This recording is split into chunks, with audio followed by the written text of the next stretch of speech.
আসসালামু আলাইকুম। আমার চ্যানেলে আপনাদের সকলকে স্বাগতম। বাংলাদেশে সেনা শাসন হতে পারে এবং সেনা শাসনের দ্বারপ্রান্তে আছে বাংলাদেশ। সকল ইউটিউবার এবং সকল রাজনৈতিক বিশ্লেষক এবং অনেক রাজনৈতিক ব্যক্তিত্ব কেন এই কথা বলতেছে বিগত ১-২ মাস ধরে?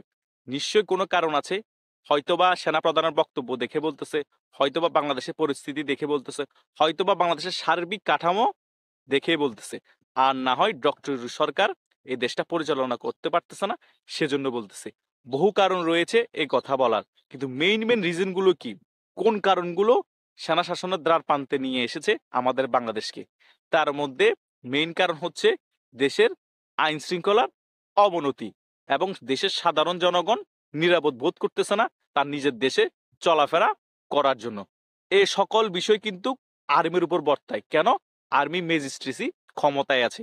বহির্বিশ্ব দেখতে পাচ্ছে যে আর্মি ম্যাজিস্ট্রেসি ক্ষমতা থাকা অবস্থায় বাংলাদেশে আইন শৃঙ্খলার অবনতি, বিভিন্ন জায়গায় ধর্ষণ হচ্ছে, বিভিন্ন জায়গায় গুম হচ্ছে, বিভিন্ন জায়গায় খুন হচ্ছে। এইসব কারণে আর্মির যে ইমেজটা আছে বিশ্বের মধ্যে সেটা ক্ষুণ্ণ হচ্ছে। সেই ক্ষোভ হচ্ছে যে মেইন ক্ষোভ ওয়াকারুজ্জামানের। সেই কারণে তিনি ক্ষোভে অনেক কিছুই বলেছেন এবং রাজনৈতিক যেসব দল আছে তাদেরকে এলার্ট করে দিয়েছেন। কেন?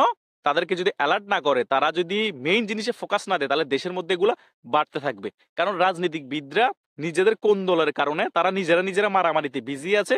যারা চোর, ডাকাত, লুটপাটকারী, ধর্ষণকারী তারা তাদের কাজে বিজি আছে। আর এদিকে পুলিশ হয়ে গিয়েছে কোণঠাসা। কারণ পুলিশ কি করবে? পুলিশ এদিকেও যেতে পারতেছে না, ওদিকেও যেতে পারতেছে না।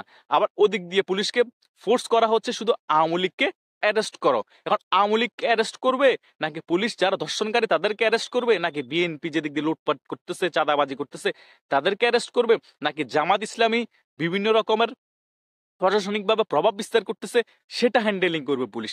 পুলিশ চারদিক দিয়ে পড়ে গেছে চাপে। তো সকল চাপের কারণে পুলিশ কোনো দিক দিয়ে ক্লিক করতেছে না। আর আরেকটা বড় বিষয় হচ্ছে পুলিশকে অন্য দিক দিয়ে প্রেসারে রাখা হয়েছে। কি প্রেসারে রাখা হয়েছে?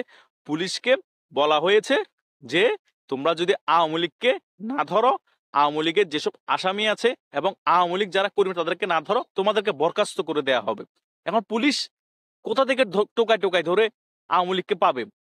কেউ দেখাই দিচ্ছে আওয়ামী লীগ করে, ভালো মানুষকে ধরে নিয়ে আসতেছে।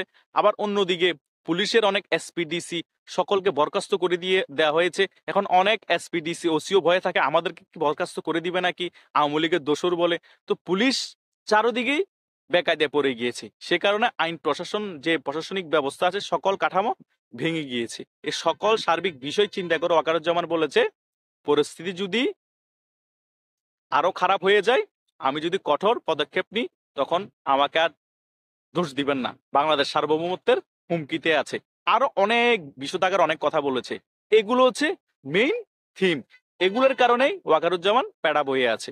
আর দেশের মধ্যে সামনে আরো একটা মেসাকার অবস্থা আসতেছে, সেটা বুঝতে পারতেছে কিন্তু আর্মি প্রধান। কারণ তারা হচ্ছে অনেক চৌকুশ। কারণ ছাত্ররা যে একটা নতুন দল করবে, আর্মিরই ভালো করেই জানে। কারণ ডিজিএফ, এনএসআর এগুলো রিপোর্ট কিন্তু আর্মির কাছে ভালো করে থাকে। আর্মির প্রধান এগুলো জানে। তো এই নতুন একটা দলের আবির্ভাব হওয়ার পরে বাংলাদেশে যে বড় এখন রাজনৈতিক দল আছে বিএনপি, সে বিএনপির সাথে একটা ক্ল্যাশ হবে। কারণ এই নতুন দলটা নির্বাচন দিবে না এবং নির্বাচন যত পিছাতে পারে তত পিছাবে।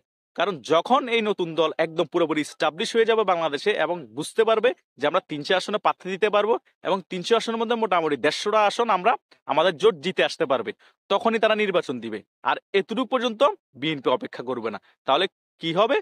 এই ছাত্রদের সাথে একটা বিশাল বড় ক্লাশ হবে। ক্লাশ হলে দেশের মধ্যে আরো মেসাকার অবস্থা হয়ে যাবে, আইন শৃঙ্খলা আরো অবনতি হয়ে যাবে, পুলিশ পড়ে যাবে দোটানায় বেকায়দায়। তখন পুলিশের মানে দুদিক দিয়েই ভয় থাকবে। কারণ পরবর্তী যদি নির্বাচনে যদি বিএনপি ক্ষমতায় চলে আসে, আমরা যদি বিএনপি কে দমন নিপীড়ন করি, বিএনপি তো আমাদেরকে ছাড়বে না। আবার এদিক দিয়ে আওয়ামী লীগকেও আমরা করেছি, আওয়ামী লীগও কিন্তু আমাদেরকে ছাড়বে না ওরা এক হয়ে গেলে। আবার এদিক দিয়ে প্রশাসনের মধ্যে পাওয়ারে আছে কে? এই ছাত্রদের দলের যারা আছে উপদেষ্টা এবং ডক্টর ইউনূস, তারাও কিন্তু পুলিশকে প্রেসার দিবে যে ওদের বিএনপি কে দমাও। তখন দেশের মধ্যে একটা কি মেসাকার অবস্থা হবে কল্পনা করতে পেরেছেন? এই সকল কিছু এই বুঝেই কিন্তু ওয়াকারুজ্জামান আমাদেরকে হুঁশিয়ারি দিয়েছেন এবং সকল রাজনৈতিক দলগুলোকে হুঁশিয়ারি দিয়েছেন যাতে এদিকে এ পর্যায়ে দেশের পরিস্থিতি না যায়, দেশে মেসাকার অবস্থা না হয়। আর মেসাকার অবস্থা হয়ে গেলে তখন সেনাবাহিনী বাধ্য হয়েই কিন্তু দেশে জরুরি অবস্থা জারি করতে হবে। এটাও কিন্তু ক্লিয়ার করে দিয়েছেন সেনাপ্রধান যে আমার কোনো আকাঙ্ক্ষা নাই, মানে তার কোনো আকাঙ্ক্ষা নাই দেশের ক্ষমতা নেওয়ার এবং জরুরি অবস্থা জারি করার। তবুও সে যদি অপরাগ হয়ে যায় তখন তো মানুষের স্বার্থে, দেশের স্বার্থে, জনগণের স্বার্থে তাকে সেনা ক্ষমতা নিতেই হবে। এই সকল কিছু বুঝাতে চেয়েছেন দেশের সামনের পরিস্থিতি কি হবে এবং এখনের পরিস্থিতি নিয়ে। আবার এদিক দিয়ে জামাত আছে, জামাতের সিস্টেমেটিক ভাবে বি টিমের হাসনাত আবদুল্লাহ তো অনেক আগেই বলে দিয়েছে হয়তো এবার, না হয় নেবার। কারণ সে এটা দিয়ে বুঝাতে চেয়েছে এবারই হয়তো যে কোনো বিনিময়ে জামাত ক্ষমতায় আসতে হবে, আর যদি এবার না আসে কখনোই আসবে না। এটা ওপেন ভাবে বোঝা যায় যে কে বুঝাতে চেয়েছে হাসনাত আবদুল্লাহ। জামাতও কিন্তু ছাড়বে না। সো ত্রিমুখী একটি সংঘর্ষ হবে। আর এখন যে দলটা হয়েছে সেটা ডক্টর ইউনূসের পৃষ্ঠপোষকতায় হলো, এখানের মধ্যে 70 থেকে 80% হচ্ছে জামাত গেসা, জামাত সমর্থিত। এটা কিন্তু সকলে আমরা বুঝতে পারতেছি। তাই সকলেই কেয়ারফুলি থাকতে হবে, দেশের কি পরিস্থিতি হয়, দেশ কোন দিকে যায়। আমি এই সকল কিছু বুঝে শুনেই কথা বলেছি। তাই সকলেই আলোচনা করতেছে যে সামনে হয়তো বাংলাদেশের সেনা শাসন আসতে পারে। কারণ 111ও কিন্তু বাংলাদেশের সেনা শাসন এসেছে এবং জিয়া রহমানও কিন্তু বাংলাদেশের সেনা শাসন করেছে। তারপর এরশাদ এসেছে, বাংলাদেশে অনেকবার সেনা শাসন হয়েছে। তাই এবারও যদি সামনে সেনা শাসন আসে সেটাতে আমরা অবাক হওয়ার কিছু নেই। কারণ সেনা শাসন আসতেই পারে বাংলাদেশের মানুষের স্বার্থে, বাংলাদেশের স্বার্থে। সেনা শাসন এসেছেই মানি যে সেনা ওরা বাংলাদেশটাকে চুষে পুষে খাবে, সেটা না। দেশের সার্বিক পরিস্থিতির কারণে সেনাপ্রধানরা অনেক সময় বাধ্য হয়ে বাংলাদেশের সেনা শাসন জারি করতে পারে। বহির্বিশ্বে এরকম হয়। অনেকেই জোর করেই নিজে বাংলাদেশের প্রধান হওয়ার জন্য সেনা শাসন জারি করে।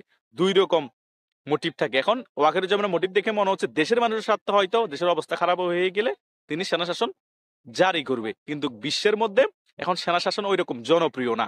কারণ গণতান্ত্রিক দেশ, দেশের মধ্যে নির্বাচনিক যে সরকার গঠন হয় তারাই খুবই জনপ্রিয় হয়। সেনা শাসন বিভিন্ন দেশ থেকে এখন চলে যাচ্ছে। সেনা শাসনটা কেন পপুলার না? কারণ সেনা শাসন আসলে দেশের মধ্যে আর্থিকভাবে দুর্বল হয়ে যায়, এক্সপোর্ট ইমপোর্ট বন্ধ হয়ে যায়। এই কারণে সেনা শাসন হলে দেশের সাথে অনেক দেশের বন্ধুত্ব থাকলেও অনেক দেশ ব্যবসা বাণিজ্য করতে আসে না।